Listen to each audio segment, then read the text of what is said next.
Okay mga tol, yan ng AX180 available dito sa Bristol, Cabanatuan City. So bali dalawa to, no? Titignan natin mamaya yung isa. So matte black yung kulay nun. So ito color white, talagang napakaangas, no? Napaka premium. So pwede yatang ilaban sa Aerox version 3. So nakakatuwa lang kasi nilabas ng Yamaha yung Aerox version 3, tapos ngayon meron tayo dito AX180 naman. So napakalaki ng makina nito. So tingnan niyo naman kung gaano kaangas, ano? So testingin natin sa kyan.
So yun mga tol, napakasarap niyang sakyan.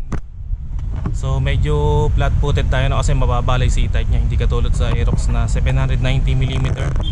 Ito kasi 755mm lang, ano? Napakagaan lang din niya.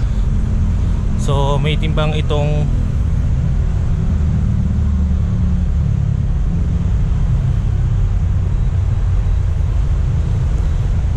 125.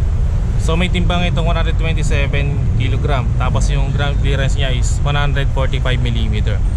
So nakita nyo naman kanina, talagang medyo flat footed tayo, no? Kaya bagay na bagay sa Pinoy height. So hanggang dito na lang muna mga tol, kung umabot kayo sa part ng video. So hanggang dito na lang muna mga tol. Available nga ito dito sa Bristol, Cabanatuan. So dito tayo. So dito lang yan sa CQ Business Center, no? Tapat lang ng ELJ Hospital. So yan. And again, kung nakarating ka sa part ng video na to, and sa mga solid viewers natin dyan, maraming salamat sa panonood. And kung bago ko lang sa channel na to, huwag nang magkatubili pang mag-subscribe at paki-on na rin ang notification bell para ma-notify ka pag may bago tayong upload.